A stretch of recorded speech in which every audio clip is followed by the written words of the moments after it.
মুক্তিযুদ্ধের ইতিহাসে কিছু ইসলামপন্থী দল মুক্তিযুদ্ধের বিরোধিতা করেছিল।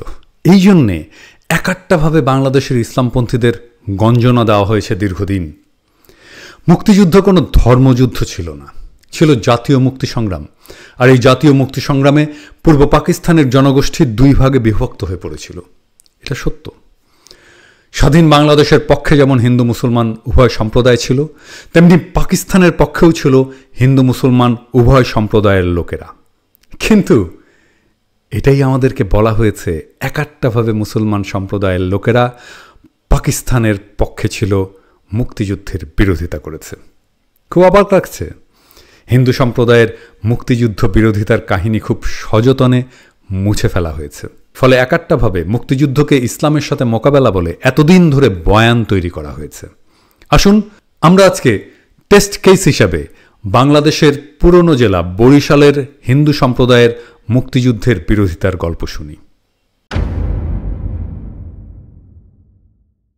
আপনাদের নিশ্চয়ই মনে আছে 2019 সালে বাংলাদেশে হাসিনা সরকার রাজাকার বাহিনীর সদস্যদের একটা তালিকা প্রকাশ করেছিল। মুক্তিযুদ্ধ বিষয়ক মন্ত্রণালয় থেকে প্রকাশিত এই তালিকায় 10,789 জন রাজাকারের নাম উল্লেখ করা হয়েছিল।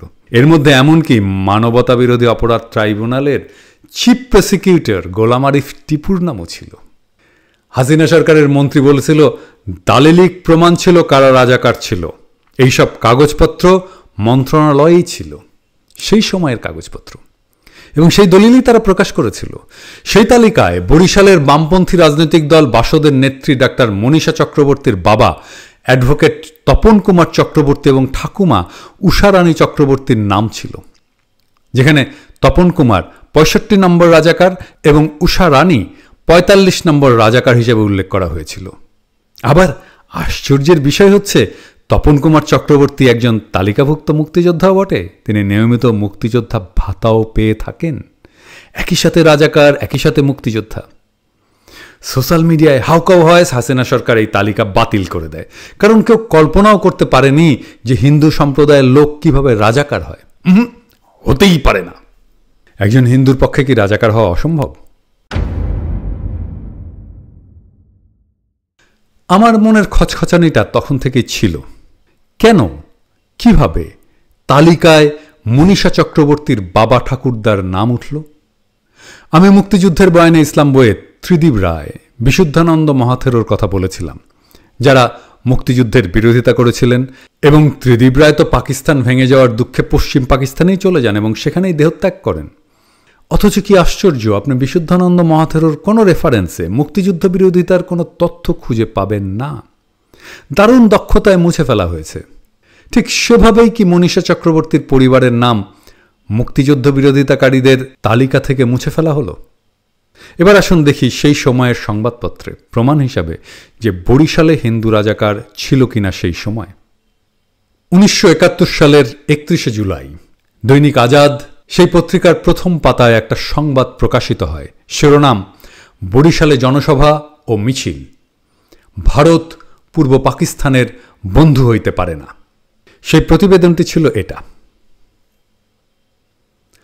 প্রতিবেদনে বলা হয়, 30 জুলাই, তার মানে আগের দিন, বরিশাল জেলা শহর শান্তি কমিটির উদ্যোগে গত বুধবার 1 মাইল দীর্ঘ একটি শোভাযাত্রা বাহির করা হয়।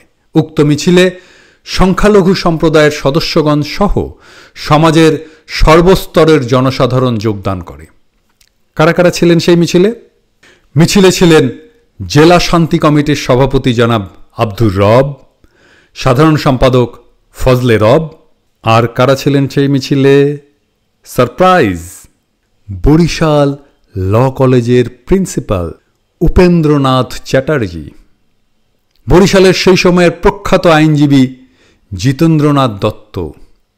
এই আব্দুর রব খান এবং চৌধুরী ফজলে রবের পরে বরিশাল জেলা শান্তি কমিটি আবার পুনর্গঠিত হয়। সভাপতি এবং সাধারণ সম্পাদক হয়েছিলেন যথাক্রমে আব্দুর রহমান বিশ্বাস এবং আবুল হোসেন শিকদার। এই আব্দুর রহমান বিশ্বাস কে ছিলেন জানেন? নামটা পরিচিত বলে মনে হচ্ছে না? জি ভাই, বিএনপি উনারে স্পিকার এবং প্রেসিডেন্ট বানাইছিল। ওই কমিটির একজন সহসভাপতি ছিলেন, নাম কি জানেন? অ্যাডভোকেট প্রমোদ সেনগুপ্ত। অসাম্প্রদায়িক কমিটি আর কি, বানিয়ে বানিয়ে বলছি না, তালিকা আমার হাতে আছে, একেবারে বরিশাল এসবি অফিস থেকে সংগ্রহ করা। এখন অনেকেই বলতে পারেন, পত্রিকার নিউজ দেখে আপনি উপসংহারে পৌঁছে গেলেন। ভাইজান, এই পত্রিকার নিউজ সাক্ষ্য আইন বদলিয়ে সাক্ষ্য হিসাবে গ্রহণ করে কতজনকে ফাঁসি দিয়েছে জানেন না? এইভাবে সাক্ষ্য আইন বদলে ফেলার জন্যে আপনার নামে একটা অখ্যাত পত্রিকায় মিথ্যা নিউজ ছাপায় সেটা 10 বছর পরে আদালতে সাক্ষ্য হিসাবে দাখিল করে আপনাকে ফাঁসি দিয়ে দেওয়া যায়। এটা বাংলাদেশের আইন। এখন এই আইন হাসিনা করছে। যাই হোক, আমরা তো দেখলাম মনীষা চক্রবর্তীর বাবা রাজাকার থেকে মুক্তিযোদ্ধা হয়ে গেছেন, তালিকাভুক্ত মুক্তিযোদ্ধা ভাতাও পান। কিভাবে পান? এই অনুসন্ধান করতে যে আর একটা গুরুত্বপূর্ণ তথ্য বেরিয়ে আসছে। কি সেই তথ্য?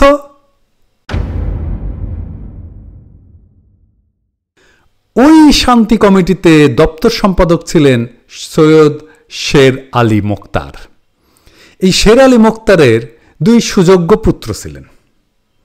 একজনের নাম সৈয়দ আনিস আর একজনের নাম সৈয়দ কামাল। এই 2 বিশিষ্ট পুত্রই বর্তমানে তালিকাভুক্ত মুক্তিযোদ্ধা এবং আওয়ামী লীগের নেতা। তাদের মধ্যে সৈয়দ কামাল প্রশিক্ষণপ্রাপ্ত রাজাকার এবং অন্যজন অমুক্তিযোদ্ধা। আমার কথা না, এইটা স্থানীয় মুক্তিযোদ্ধা সংসদের কথা। তাদের এই লিখিত অভিযোগ মন্ত্রণালয়ে জমাও দেওয়া হয়েছে। তারপরেও তারা ভাতা পেয়েই যাচ্ছে। তালিকাতেও নাম আছে, থাকতেই হবে, কারণ তারা এখন আওয়ামী লীগ করে। আওয়ামী লীগ করলে রাজাকারের ট্রেনিং পাওয়া লোক মুক্তিযোদ্ধা হয়ে যায়। এইটা তো একটা জেলার গল্প শুনলেন, পুরনো 19টা জেলায় আরও 19টা গল্প পাওয়া যাবে।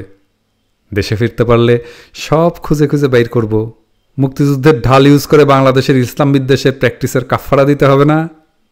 টেনশন নিয়েন না, হয়ে যাবে, কাজটা হয়ে যাবে। मैं हूं ना।